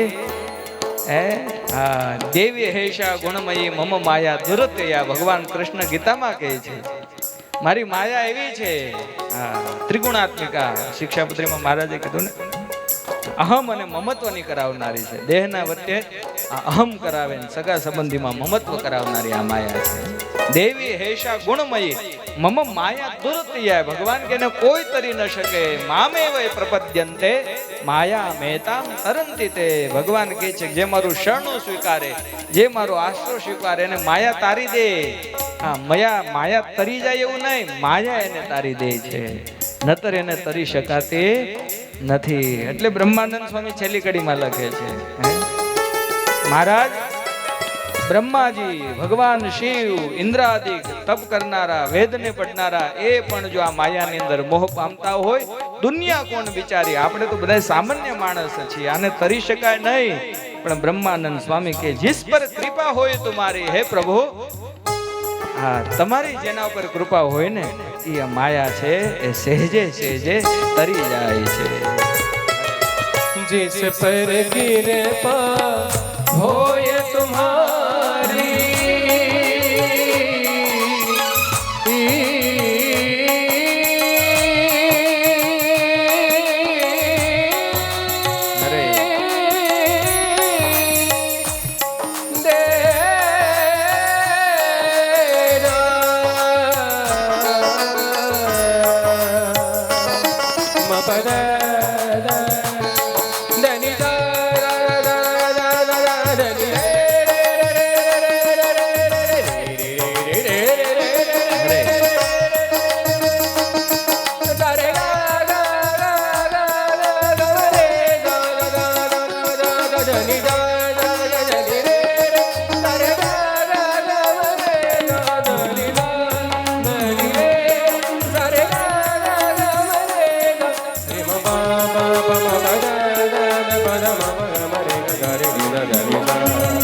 બોલો સ્વામિનારાયણ ભગવાનની.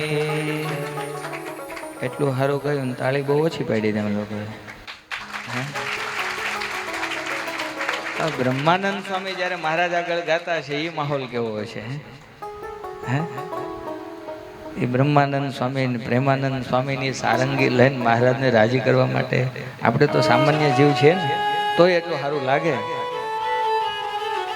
એ બ્રહ્માનંદ સ્વામી પ્રેમાનંદ સ્વામી દેવાનંદ સ્વામી મુક્તાનંદ સ્વામી આ બધા જ્યારે દુક્કડ તબલા હા સારંગી એમાં પ્રેમાનંદ સ્વામી સારંગી વગાડે. હા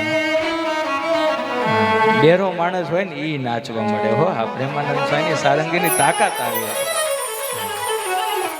અષ્ટકવિ એવા હતા કે સંધ્યાના સમયે પ્રભાતી ગાય ને હા સંધ્યાના સમયે હા પ્રભાતી ગાય ને તો સંધ્યાને પણ ખીલવું પડે. હા પ્રભાતમય વાતાવરણ બની જાય એવી તાકાત હતી હો સંતો. બ્રહ્માનંદ સ્વામી કહે છે કે જેની ઉપર તમારી કૃપા હોય ને એ આ માયાને હા તરી શકે છે. ગમે તેનું કામ છે નહીં. નિષ્કુળાનંદ સ્વામી કહે છે કે મહારાજ પણ સંતોના દ્વારા આવા કાર્ય કરાવે. એ બુધેજના લુહાર ભક્તને સૂર્યાનંદ સ્વામીના કહેવાથી મહારાજ પોતાના ધામમાં લઈ ગયા છે. આગળ સ્વામી લખે છે વળી સંત સ્વરૂપાનંદ અચરજકારી છે જેને અંતર સદા આનંદ અચરજકારી છે. સ્વરૂપાનંદ સ્વામીનું હા મહારાજે એમના દ્વારા જે કાર્ય કરાવ્યું એની સ્વામીએ વાત લખે છે કરી સમાધિ સંયમીની ગયા દીઠા જીવ દુખિયા ત્યાં અચરજકારી છે. નરક કુંડમાં નર નાર પાપી પીડાતા અપાર અચરજકારી છે. તેની દેખી દયા આવી બોલ્યા હરિમૂર્તિ બળ લાવી અચરજકારી છે. ક્યારનો પ્રસંગ છે તો કે મહારાજ જ્યારે નવા નવા ગાદીએ બિરાજમાન થયા ત્યારે સત્સંગની અંદર મહારાજ બધે ફરી રહ્યા હતા. એ સમયે આ સ્વરૂપાનંદ સ્વામી છે મહારાજને પ્રાર્થના કરે છે વિનંતી કરે છે કે મહારાજ તમે ધર્મની ગાદી ઉપર બિરાજમાન થયા છો. જગતનો એવો નિયમ છે કે જ્યારે ગાદી ઉપર રાજા બેસે ને ત્યારે એના રાજ્યની અંદર જેટલા પણ જેલની અંદર કેદીઓ હોય એ બધાનો દંડ માફ કરી અને એને છોડવામાં આવે. તો મહારાજ તમે તો ધર્મની ગાદીએ બિરાજમાન થયા છો તો તમારે તે દંડ જે આ જીવ છે એને બધાને એમાંથી મુક્ત કરવા જોઈએ ને. મહારાજ કે કોને મુક્ત કરીએ? ત્યારે કે મહારાજ તમારી જેલ કઈ છે? તો કે જમપુરી. ભગવાનની જેલ કઈ છે? જમપુરી છે. એમાં કંઈક મહારાજ કૃપા કરો તો જમપુરીની અંદર બધા જે દુઃખી જીવ થાય છે હા એ બધા સુખિયા થાય. જે કર્મ સારા ન કરે એને જમપુરી તો પાકી જ છે ને ભાઈ. આપણે નહીં કરીએ તો આપણે નથી ભાઈ. હવે આપણે સ્વામિનારાયણ થઈ ગયા પછી જમપુરી છે ને હવે હે સ્વામિનારાયણની કંઠી પહેરી સ્વામિનારાયણનો તિલક ચાંદલો કર્યો સ્વામિનારાયણનું નામ લીધું એટલે આપણે જમપુરી તો મટી જ ગઈ સમજો. હા હવે મહારાજની પાસે રહેવા માટે ચોખ્ખા થવાનું છે. જમપુરી આપણે ન થવાની. આપણે યોગ્ય નહીં હોય તો આપણને બદ્રિકાશ્રમમાં અથવા ફરીવાર અથવા શ્વેતદીપમાં ત્યાં તપ કરવા મોકલશે. હવે અહીંયા ફરી જવું માથાકૂટ કરી એના કરતાં અહીંયા જ બધું કરીને મહારાજની પાસે પહોંચી જઈએ. હે કુશલ કોરબાઈને ત્યાંથી ચોખા આવતા ને ચોખા બતાવીને મહારાજ સભામાં ગરડામાં કહેતા આ શું છે? ત્યારે બધા ભક્તો કે મહારાજ ચોખા. મહારાજ કે ચોખા નહીં તો અણિશુદ્ધ ચોખા છે. એક પણ ચોખાની અણી ભાંગેલી હોય હાથે ફોલીને મોકલતા. ત્યારે મહારાજ કે આવા તમને બધાને કરીને પછી જ અમારા ધામમાં લઈ જવા છે. આવા તમને બધાને ચોખા કરવા છે. એટલે એ આપણે થવાનું છે. ધામમાં જવાનું છે પાકું છે. પણ હખણા નો રહીએ તો નરકનો વારો. બે ઘણા શું કે ખબર બીવરાવવા માટે નથી. આ બધું હકીકત છે. અહીંયા જે કરીએ ને એ બધું ત્યાં અહીંયા તમે સમજી લો માંસાહાર કરો જે પક્ષીઓ પ્રાણીઓને મારીને ખાતા હોય એ ત્યાં તમારી રાહ જોતા હોય કે તમે આવો એટલે તમારી વાત છે. હે અહીંયા જે હોય એનાથી 10 ગણું મોટું સ્વરૂપ ધારણ કરીને આપણી રાહ જોતા હોય. અને જમપુરીનું દુઃખ તો નિષ્કુળાનંદ છે યમદંડમાં લખ્યું છે. હે મોટા મોટા તપેલાની અંદર ઉકળતો હોય ને એની અંદર તમને નાખે ને સમોસા તળે ને એમ તળાઈ જાવ. હા, મોટા લોખંડના થાંભલા હોય ને ધગધગતા હોય ને તમને બાથ પીડાવે કે જાણે કે રોટલી શેકતા હોય ને એમ શેકે. આવા બધા દુઃખ છે હો. હા, અને ભોગવા વિના છૂટકો છે નહીં. માટે જાગ્યા ત્યારથી સવાર માની અને ભજનમાં સત્સંગમાં લાગી જવું. બીક રાખવી, ભયથી ભજન થાય. આપણે ભાવથી કરીએ એવા છીએ નહીં, ભયથી થાય. હે, મરી જવાનું છે ભાઈ, નહીં કર્યું તો મરી ગયા, દુઃખ ભોગવવું પડશે. અને યાદ રાખજો, જવાનું એ પાકું જ છે. આપણે એમ વિચારીએ ઠેલાવીએ તો કોઈનું ઠેલાણું નથી ને ઠેલાવાનું છે. હા, અનેક દાદા છે, દાદાનો યમરાજ લેવા માટે આવ્યા. દાદા ખડે ધડે હતા, મજબૂત. યમરાજને જોયું એટલે કે આવો આવો, અમારે ત્યાં તમારું આગમન ક્યાંથી હોય. આમ તો યમરાજને જોઈને બધા ડરે, પણ આ દાદા પાકા બહુ. યમરાજનું એવું મીઠા શબ્દોથી સ્વાગત કર્યું તો યમરાજ રાજી થઈ ગયા. હવે અમને આવી રીતના કોઈ બોલાવતું છે નહીં. આ પહેલો એવો કેસ છે કે અમને આવી રીતના પ્રેમથી બોલાવે. બેહાડ્યા, શું પીશો? ચા પીશો? હા, યમરાજને કીધું. યમરાજે કીધું ચા એટલે શું? કે અમારી સ્વર્ગમાં જે જેમ તમારે અમૃત હોય ને એમાં ધરતી ઉપરનું અમૃત છે. શું છે ભાઈ? ધરતી ઉપરનું અમૃત છે. હા, યમરાજ કે તો બનાવો. કેવું કડક રાખવું? કેવું રાખવું? કડક વાઘ બકરી ચા કાલે કીધું હતું ને. અને પછી પેલા દાદાએ ચા બનાવીને એમાં જે યમરાજનો કપ હતો ને એમાં ઘેનની 2 ગોળી નાખી દીધી.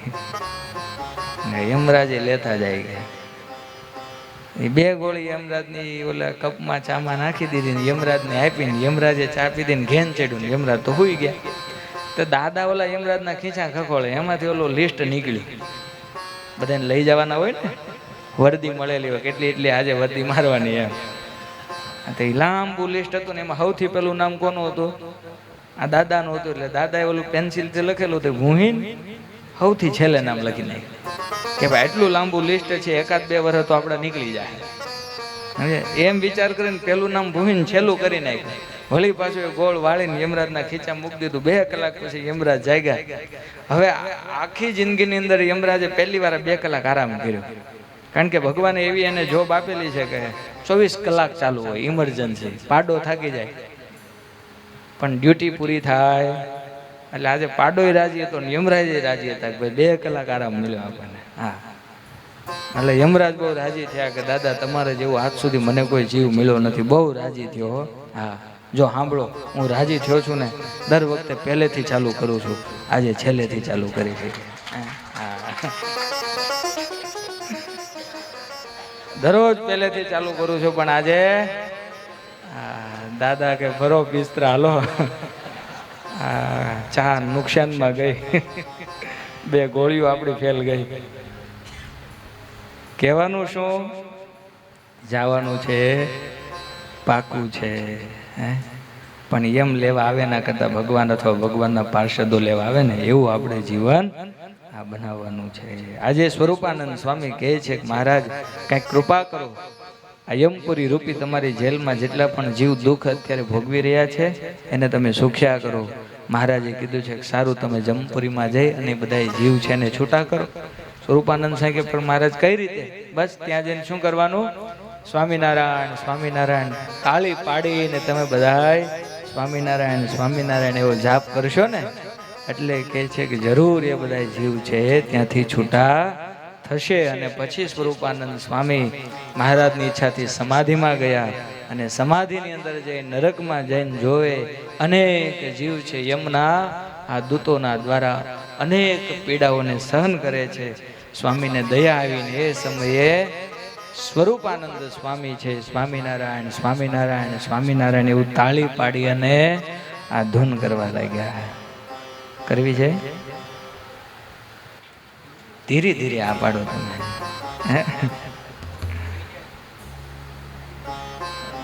તાળી પાડીને સ્વરૂપાનંદ સ્વામી છે ને, અને આ ભજન છે ને સાંભળજો, આ ભજન છે ને એ ચેપી રોગ છે. કેવો રોગ છે? હા, એ તમે કરો એટલે બાજુવાળાને બેઠા બેઠા કરવાનું મન થાય. રામાયણનો પ્રસંગ આવે છે, કે રામાયણની અંદર આપણે પૂરું કરવાનું છે તો 5 મિનિટ હાલો 5 મિનિટમાં કરી દો. રામાયણની અંદર છે ને હનુમાનજી મહારાજનો પ્રસંગ આવે છે, પણ હવે હું હાંજના સેશનમાં કહીશ, અત્યારે મેળ નહીં આવે. આપણે અત્યારે સ્વરૂપાનંદ સ્વામી રાખો. સ્વરૂપાનંદ સ્વામી ધૂનનો પ્રારંભ કર્યો ને જેવો ધૂનનો પ્રારંભ કર્યો ને એટલે જેટલા પણ નરકની અંદર જીવો હતા, દુઃખ પામતા હતા, એ બધાય ધીરે ધીરે આ યમપુરીમાંથી છૂટી અને ભગવાનના ધામની અંદર જવા લાગ્યા. ભાગવતની અંદર આ મહિમા લખ્યો છે, સ્વપુરુષમ અપી વીક્ષ્ય પાશ હસ્તમ વદતિ યમઃ કિલ તસ્ય કર્ણમૂલે પરિહર ભગવત કથાસ્તુ મત્તાન પ્રભુરહ મન્ય નૃણામ ન વૈષ્ણવાના.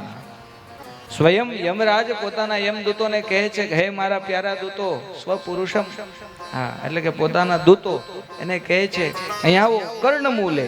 તમને કાનમાં એક વાત કહું, આપણે ખબર છે ને નાના છોકરા કે હાથ આડો રાખીને કે બાજુ વાળો સાંભળી ન જાય, કાનમાં એક વાત કહું, કર્ણમૂલે તમને એક વાત કહું. શું? પરિહર ભગવત કથાસ્તુ મત્તાન.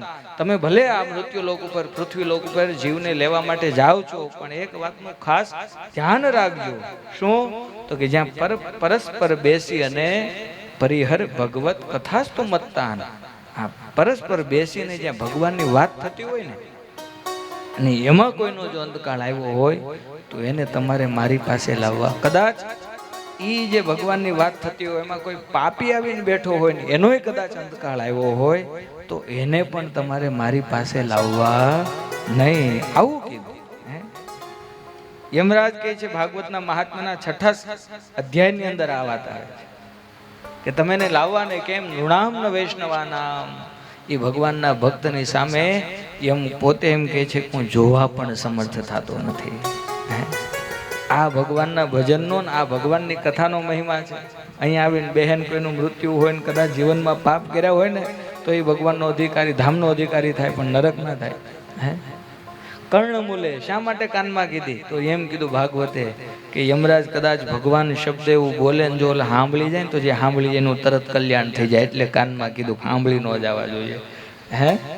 આ ભગવાનના નામની તાકાત કેવી! કદાચ યમરાજ બોલે, યમદૂતો સાંભળે ને યમદૂતોને હારે હારે ઓલા જીવ સાંભળી જાય ને તો એનું કલ્યાણ થઈ જાય, એટલે કાનમાં કીધી.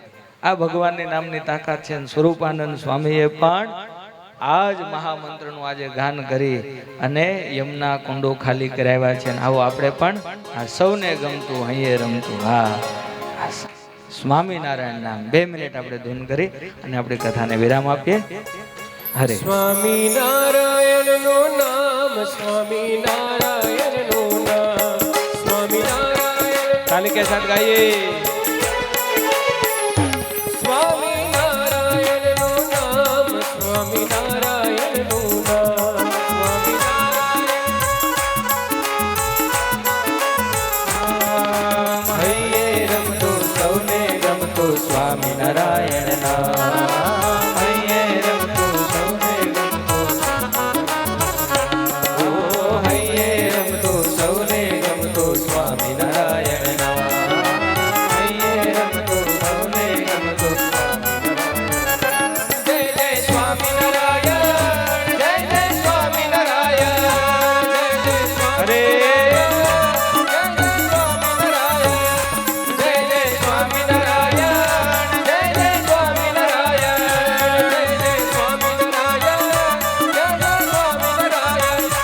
સ્વામિનારાયણ નું નામ, સ્વામિનારાયણ નું નામ, સ્વામિનારાયણ નું નામ, સ્વામિનારાયણ નું નામ. હૈયે રમતું સૌને ગમતું સ્વામિનારાયણ નામ, હૈયે રમતું સૌને ગમતું સ્વામિનારાયણ નામ. જય જય સ્વામિનારાયણ, જય જય સ્વામિનારાયણ, જય જય સ્વામિનારાયણ, જય જય સ્વામિનારાયણ, જય જય સ્વામિનારાયણ, જય જય સ્વામિનારાયણ, જય જય સ્વામિનારાયણ, જય જય સ્વામિનારાયણ. સ્વામિનારાયણ, સ્વામિનારાયણ, સ્વામિનારાયણ, સ્વામિનારાયણ, સ્વામિનારાયણ, સ્વામિનારાયણ, સ્વામિનારાયણ, સ્વામિનારાયણ, સ્વામિનારાયણ, સ્વામિનારાયણ, સ્વામિનારાયણ, સ્વામિનારાયણ, સ્વામિનારાયણ, સ્વામિનારાયણ, સ્વામિનારાયણ, સ્વામિનારાયણ, સ્વામિનારાયણ,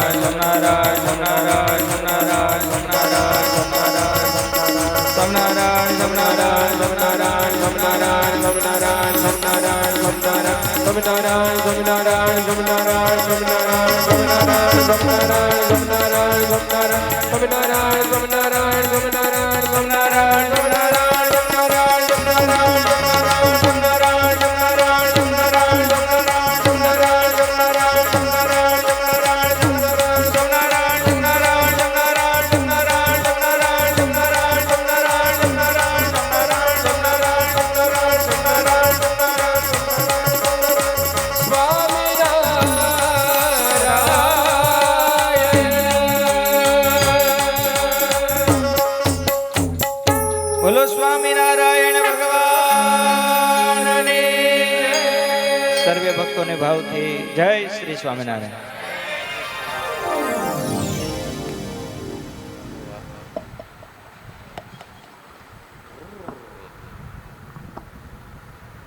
બોલો શ્રી ઘનશ્યામ મહારાજ કી.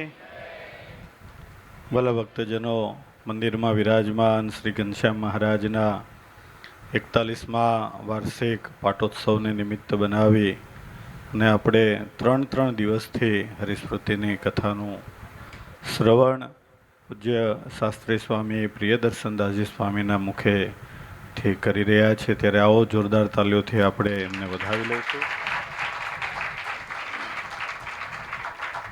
અહીં ધામધામથી સંતોની ઉપસ્થિતિ છે.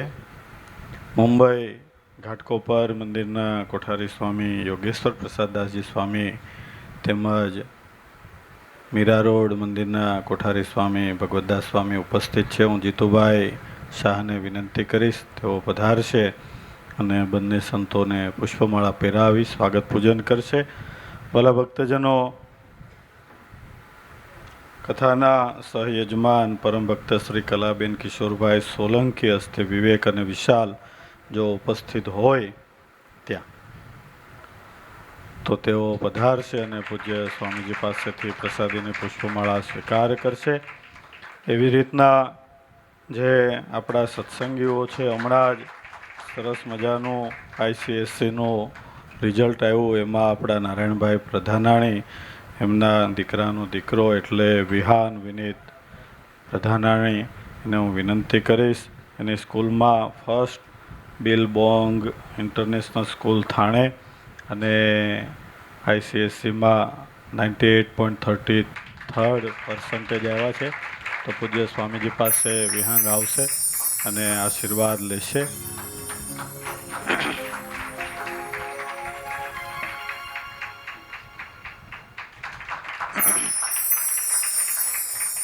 ભલે ભક્તજનો, સંતોની ઉપસ્થિતિ છે ત્યારે હું ઘાટકોપર મંદિરના કોઠારી સરસ મજાનું નૂતન મંદિર બનાવી રહ્યા છે, સત્સંગની સેવા કરી રહ્યા છે. ખૂબ ભાવવાળા, ખૂબ વિદ્વાન અને વ્યવહાર કુશળ એવા પૂજ્ય કોઠારી સ્વામી યોગેશ્વર પ્રસાદદાસજી સ્વામી અત્રે પધારી અને મુલુંડ સત્સંગ સમાજને રૂડા આશીર્વાદ પાઠવશે. પૂજ્ય કોઠારી સ્વામી.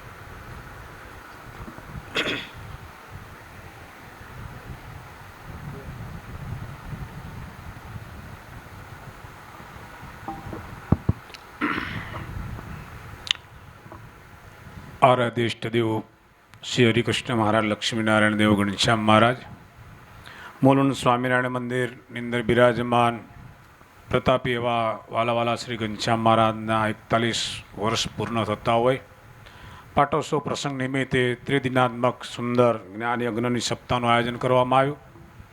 વ્યાસાસને બિરાજમાન નવયુવાન શાસ્ત્રી એવા પ્રિયદર્શન સ્વામી, જેમના આશીર્વાદ, જેમની પ્રેરણાથી આ આયોજન ગોઠવ્યું છે એવા મુલુંડ મંદિરના કોઠારી સદગુરુ શાસ્ત્રી સ્વામી અક્ષરપ્રસાદદાસજી સ્વામી, સભાની અંદર ઉપસ્થિત એમના ગુરુબંધુ એવા ગુરુભાઈ એવા સભા સંચાલન કરેલા એવા સ્નેહી મારા મિત્ર એવા શાસ્ત્રી સ્વામી જગત પ્રકાશદાસજી સ્વામી, સભાની અંદર ઉપસ્થિત એવા વડીલ એવા સ્વામી મદ્રાસ મંદિરના માજી કોઠારી એવા બાલમુકુંદાસજી સ્વામી, એમના શિષ્ય ધર્મનંદન સ્વામી, મીરા રોડથી પધારેલા એવા કોઠારી સ્વામી ભગવત સ્વરૂપદાસજી સ્વામી, સભાની અંદર ઉપસ્થિત શ્રીજી મહારાજના લાડીલા સર્વે મિત્રો, વડીલો, બહેનો અને માતાઓને મારા હૃદયના ભાવથી જય સ્વામિનારાયણ.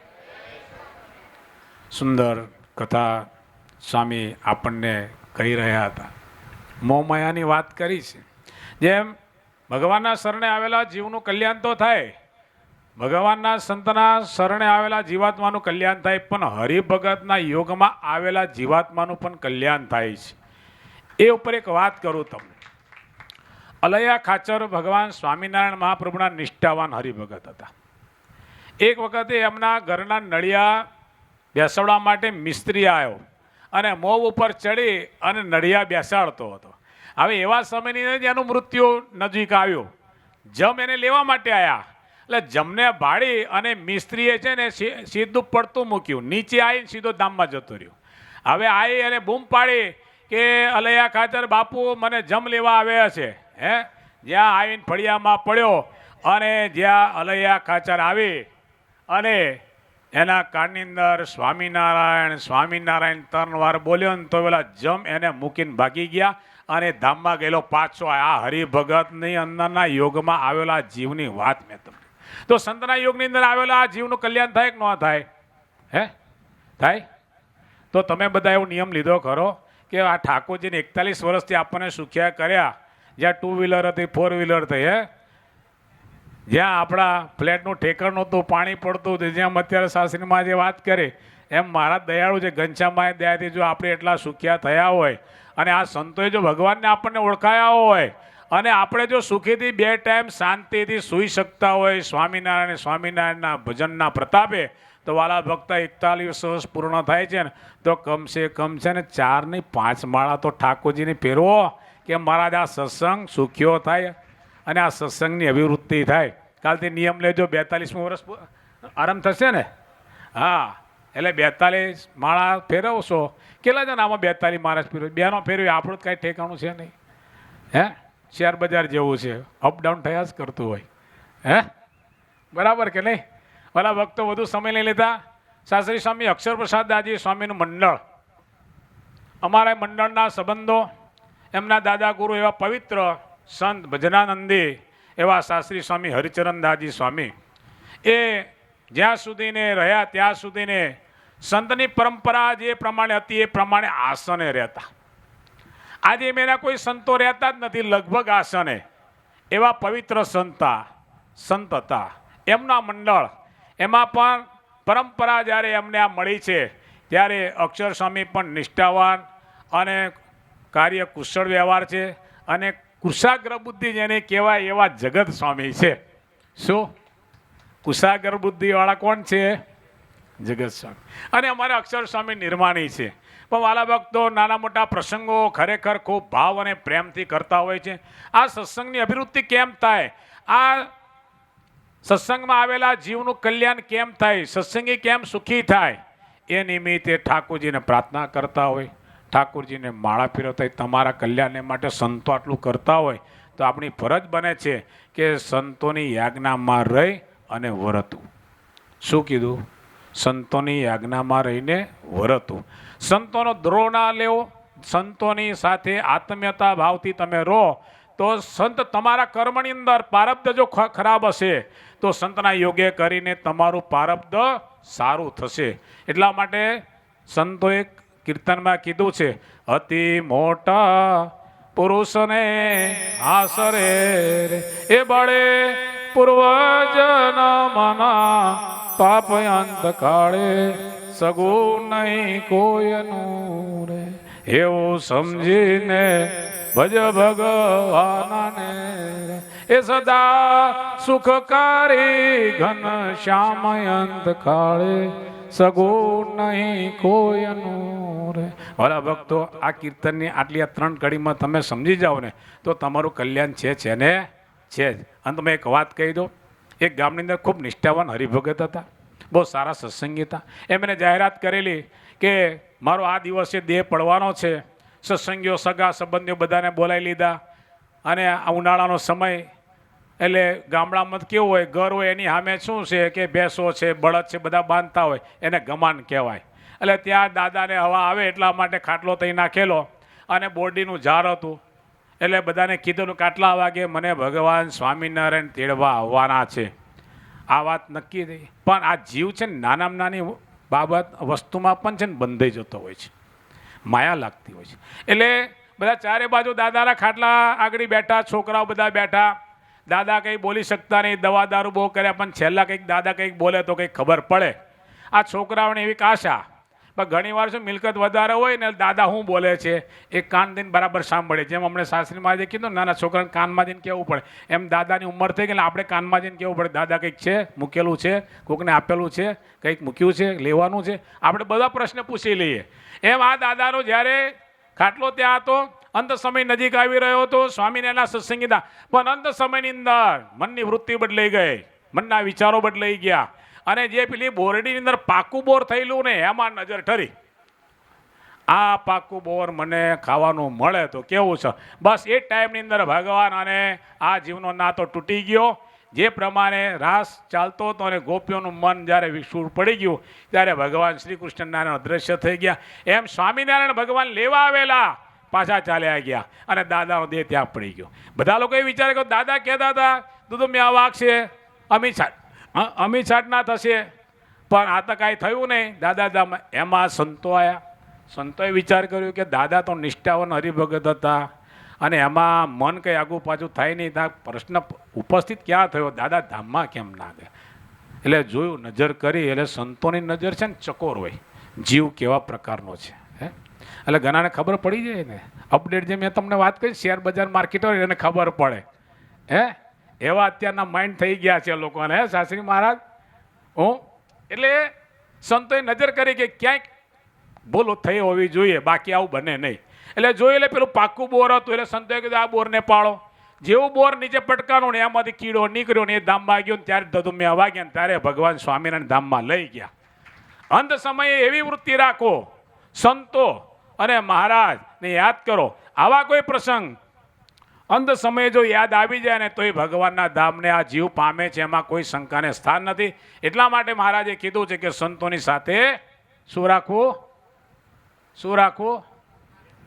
હા, મુખ મેં રામ બગલ મેં સુરા, એવી વાત કરે ને તો પાછું થાય નહીં કલ્યાણ. એવું ધ્યાન રાખજો વાલા ભક્તો, વધુ નહીં કહેતા.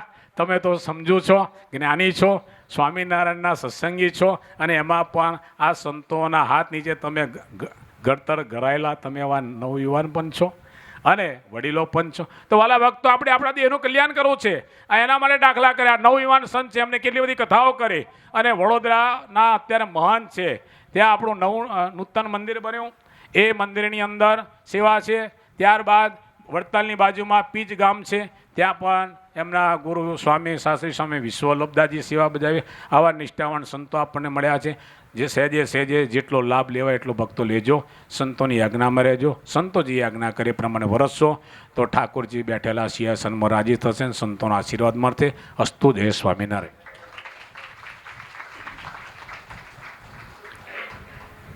ખૂબ સરસ રૂડા આશીર્વાદ અને એની સાથે ભગવાન અને સાધુમાં હેત રાખવું એવું કીધું. વાલા ભક્તો, કથાના સહયજમાનમાં જેમણે સેવા આપી છે એવા પરમ ભક્ત શ્રી શાંતિલાલભાઈ દામજીભાઈ પવાણી, તેઓ પૂજ્ય વક્તાશ્રી પાસે પધારશે અને આશીર્વાદની પુષ્પમાળા સ્વીકાર કરશે. એવી રીતના ખૂબ અમારા સ્નેહી એવા પરમ ભક્ત શ્રી શ્રીકાંતભાઈ ભાલિયા કાટકો પરથી ઉપસ્થિત છે, તો તેઓ પણ પૂજ્ય સ્વામીજી પાસે પધારશે આશીર્વાદની પુષ્પમાળા સ્વીકાર કરવા માટે.